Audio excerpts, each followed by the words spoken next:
Kita baru saja ditunjukkan adalah azolla, salah satu tumbuhan yang mempunyai protein yang cukup tinggi dan digunakan untuk digunakan sebagai dedak kepada makanan haiwan. Dan hari ini depan saya juga ada ikan keli. Saya tak boleh buka, takut melompat kat saya. Dan ada lagi beberapa inovasi tanaman. Minggu lepas kita bawakan ke studio ini adalah hidroponik tentang aquaculture. Anak-anak OKU. Dan hari ini kita bawakan sekali lagi inovasi sains dan teknologi dari aspek penanaman. Satu lagi produk di bawah Yayasan Pelajaran Johor sebenarnya. Hari ini bersama dengan kita ada 3 tetamu. Di sebelah saya ialah Puan Zunaira binti Ahmad, iaitu peserta projek Azolla USM. Dan di sebelah sini ialah Encik Patah Abidin bin Muhammad Said, dan di hujung sana ada Saiful Hazim bin Samsul Bahari, iaitu pengurus projek Azolla Mahasiswa Harapan Masyarakat USM.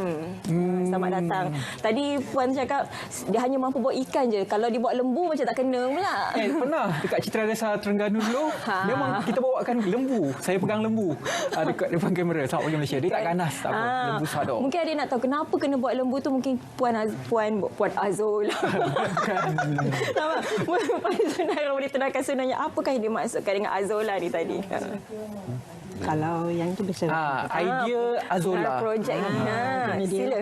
Okey, idea asal Azolla ni saya terima bila kita diseru oleh Kerajaan Negeri Johor untuk membuat satu projek iaitu Mahasiswa Harapan Masyarakat. Ya, jadi saya pun lihat ini sebagai satu platform yang sesuai untuk masyarakat menyumbang kembali kepada masyarakat. Okey, jadi saya pun meminta nasihat daripada USM sendiri, macam doktor saya, Dr. Nasir, bertanyakan apakah inovasi yang kita boleh bawa kepada masyarakat, dan dia menyalurkan saya kepada bahagian jaringan industri dan masyarakat di USM. Dan mereka memberitahu bahawa di USM kita ada satu inovasi iaitu Azolla yang boleh menyumbang kepada masyarakat, dan saya pun belajar lebih lanjut inovasi ini daripada Profesor Kimi. Okey, jadi apakah itu Azolla? Okey, Azolla ni mengikut definisinya dia merupakan satu tumbuhan hijau yang terapung di atas permukaan air dan mempunyai banyak khasiat yang tidak diketahui oleh ramai. Okey, dia mempunyai kandungan protein yang tinggi setanding dengan dedak, iaitu sebanyak 25% sehingga 30% kandungan protein. Jadi yang kat depan ni lah Azolla Ini yang terapung ni. Kalau kita boleh tengok kat boleh sini. nak guna ni, saya tunjuk yang ini. Ini dia. Kalau boleh kamera boleh zoom. Ini Azolla. Proses penanamannya bagaimana? Cara penanamannya, okey, dia ada banyak cara. Okey, contoh macam Azolla ni, kita hanya perlu ambil daun-daun ni, dan kita campak dalam air. Jadi kita kalau nak buat nanti tunjuk. Dia ada cara ni. Kita ada segmen masak-masak, hari ni kita ada segmen ni. Okey. Kita tahu Azolla ni tinggi kandungan protein, jadi ia bagus untuk dijadikan makanan haiwan ternakan, sebagai contoh ayam, itik, lembu, kambing dan ikan. Okey. Dan Azolla juga selain daripada peternakan, ia juga bagus untuk sektor perikanan, macam ikan tadi, dan dia juga bagus untuk sektor pertanian. Okey, contoh dalam pertanian, kita boleh ambil Azolla ni, kita letak dekat pokok-pokok yang kita tunjuk, dan Azolla ni akan mengikat kandungan nitrogen dekat udara dan menyebabkan tumbuhan ni tumbuh lebih segar. Dia akan cepat untuk membiaklah tumbuhan ni. Contoh kalau kita bagi dekat negeri China, dekat negara China kan, mereka telah menggunakan kombinasi Azolla ni dengan penanaman padi supaya tanaman padi mereka tumbuh lebih cepat dan segar. Sumber dia datang daripada mana? Okey, sumbernya ada yang kata sumber asalnya daripada Vietnam. Okey, tapi di Malaysia kita juga boleh dapatnya di tempat-tempat yang sukar seperti hutan, di tepi-tepian sungai, dan di kawasan sawah padi. Mungkin kita pernah nampak sebelum ni, tapi kita tak sedar. Kita tak tahu yang akan lumut ke. Kita tak tahu dia punya khasiat dia tinggi. Jadi Azolla ni dia ada pelbagai jenis, kalau kita tahulah di seluruh dunia ni. Adakah hanya jenis ini saja yang bersesuaian untuk dijadikan makanan kepada haiwan ni? Azolla ni dia ada banyak jenis. Yang setahu saya ada 7 jenis Azolla. Okey, yang di Asia Tenggara kita pakai Azolla jenis macam inilah. Okey, Azolla jenis macam ni. Kita tengok. Yang ini asalnya kita ambil daripada USM, dan mengikut panduan daripada Prof saya, dia kata dia ambil ini pun daripada penternak-penternak daripada tempatan dekat Malaysia juga. Okey. Faham. Jadi mungkin lap dulu tak? Lap. Jadi azola yang kita nampak dekat sini adalah azola yang kita kata mentah lah, masih raw dekat atas. Tapi azola ni juga boleh dikeringkan dan dijadikan sebagai baja. Sebab kan kita tak ada lembu tadi tu nak tunjukkan makan. Mungkin kita boleh tunjuk dekat demo dekat pokok ni lah. Kalau boleh tengok dekat pokok ni. Ini pokok cili apa? Cili. Biar dia dekat. Puan. Nak cerita azola kan nak cerita cepat. Okey. Saya gunakan lebihan azola tadi pada pokok Royal Black. Royal Black. Cili maksudnya. Jadi lebihan yang daripada azola ni tadi, saya akan masukkan dalam ni. Campurkan. Jadi dia punya ambil bawah. Tanah akan menjadi lebih subur. Ya, sebab dia mengikat Nitrogen tadi. Kering ataupun memang secara segar begini? Memang boleh. Nak kering boleh, nak segar pun boleh. Pasal apa yang ni sebenarnya selain daripada kita buat cara basah macam ni, tetapi kita juga boleh jadikan azola ni sebagai kompos, baja kompos yang kita boleh campurkan media lain. Contoh daun-daun yang gugur ni, daun-daun yang berguguran tu kita himpunkan, sisa-sisa makanan kita himpunkan dan kita masukkan dalam bekas untuk kita jadikan kompos. Kompos itu sesuai dan kita boleh recycle balik semula kompos tu untuk kita gunakan dari segi penyediaan azola. Simple. Tunjuk. Silakan.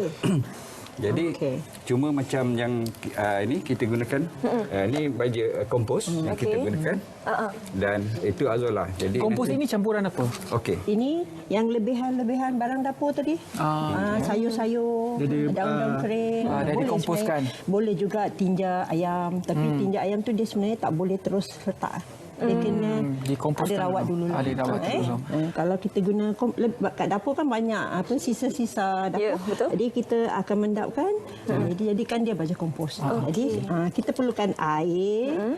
Air yang dalam bekas takungan sebenarnya tak kisah. Bekas besar mana pun tak kisah. Okey, tak Tapi besar mana, lagi cantik kalau dia punya permukaan luas. Tak perlu tinggi tapi permukaan dia luas. Jadi air masukkan lebih kurang 1/4 sahaja. Kemudian kita masukkan sedikit baja kompos. Maksud dalam air untuk dalam air. menanam, Untuk menyemai. Kalau kita tengok Azola ini memang perlukan baju kompos. kalau kita tengok azola ni bawah ni ada Sebagai akar tau. pemakanan. Bawah dia ada akar. Okey. Jadi akar ni akan Menyerap nutrien daripada kompos tersebut. Baju kompos. Okey. okey, boleh campakkan dia punya. Okey, Dah sebab saya tak campak terus tadi. Kalau tak hidup. Tak hidup Azola saya. Hidup. Baju boleh masuk ke Tapi ini tak subur lah. fakta menarik tentang azola ni, contoh saya ambil segenggam ni, contohlah saya ambil 500 gram, kita letak dalam satu takungan, dia akan membiak sebanyak 2 kali ganda dalam masa 3 hingga 10 hari. Betul. Ya betul. Masuk ni pun dia punya itu jangan banyak. Sebab tempoh kan tadi 2 hingga 10 hari kan dia cepat biak. Jadi masukkan jangan melebihi 50% daripada bekas ni. Kalau nak masuk banyak sebenarnya boleh. Tapi nanti kita bantutkan dia punya pengembangan dia lah. Jadi Macam ini yang dah Siap. Dah siap. Dah siap. boleh. Ada akar-akarnya sekali. Ada akarnya sekali. Okey. Jadi yang akar ni dia boleh putus tau. Sebab tu saya ambil akar tu saya masukkan dalam pokok saya. Okey, faham. Dan cara tak langsung azola ni merupakan satu sumber pendapatan kepada masyarakat. Lagi nampak. Betul. Di mana jangka masa tanaman tu antara kita semai antara 3 hingga 10 hari. Berarti pusingan tu 3 hingga 10 hari dia dah dapat mengeluarkan satu pendapatan yang boleh dijual untuk untuk pengusaha-pengusaha ternakan ataupun kepada sesiapa yang berminat untuk buat projek ni. Jadi pada saya ini adalah satu sumber pendapatan kepada semua masyarakat di Malaysia ni dan saya berharaplah agar ramai lagi anak-anak kita merebut peluang untuk mengusahakan azola. Industri azola ni sekarang, adakah mungkin kita punya azola di Malaysia ni telah dieksport ke luar negara ke atau bagaimana? Kalau buat masa sekarang ni kita masih di Malaysia sekarang ni masih belum cukup lagi. Oh, belum cukup. Belum cukup lagi kerana tak ramai yang usahakan. Kalau kita lihat di Indonesia dia ada, cuma jangan confuse pasal ada yang macam azola tapi bukan azola. Yang itu untuk makan itik. Dan kalau bagi mereka yang usahakan itik, mana ini memang baiklah untuk makanan ni kerana dia dapat menghasilkan telur yang lebih banyak kerana protein dia tinggi kan.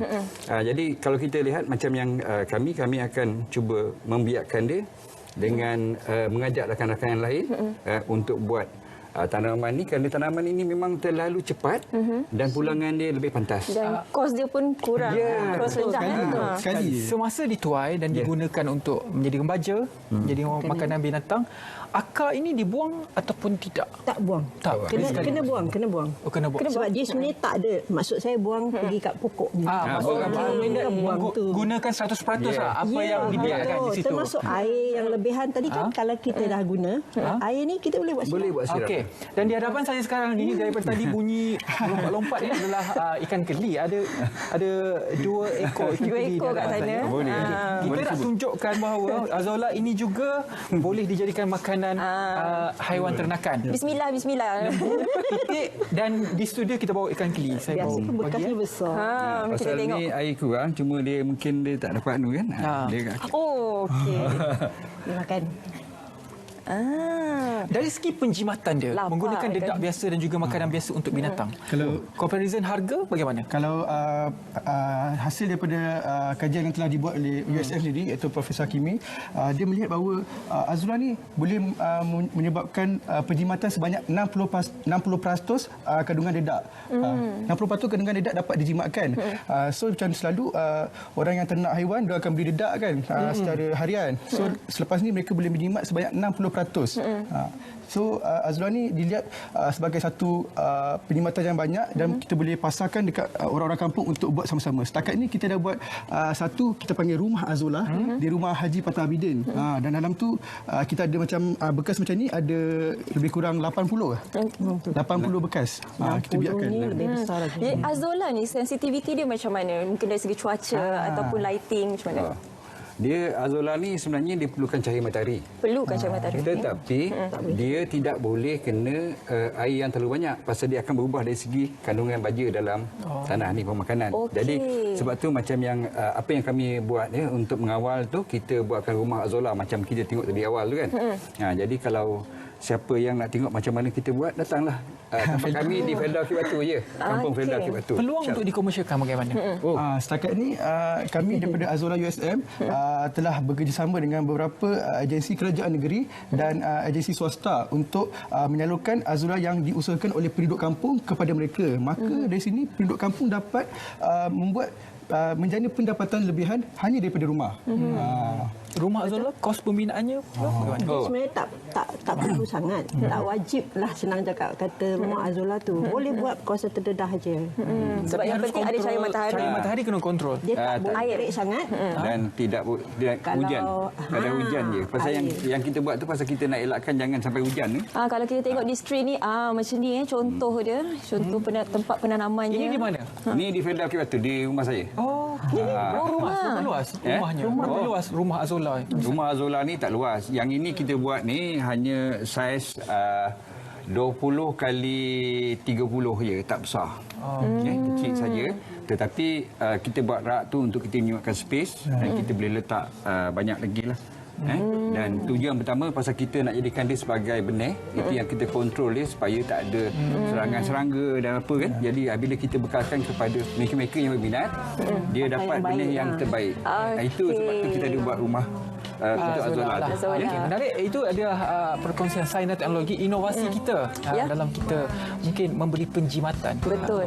Dan ini sebenarnya memberi peluang kepada anak-anak muda di sana yang ingin berniaga tapi mungkin ada kekangan dari segi keuangan. Ini merupakan cara yang terbaik sebenarnya sebab kosnya rendah, mudah pula untuk ditanam dan kita ada demand sekarang ni. Demand melebihi daripada supply. Betul. Jadi itu sangat pentinglah di sini. Dan terima kasih kepada kesemua tetamu kita berkongsi kepada kita bagaimana untuk kita baja pokok, tanam azolla dan juga bagi makan ikan di hadapan saya ini.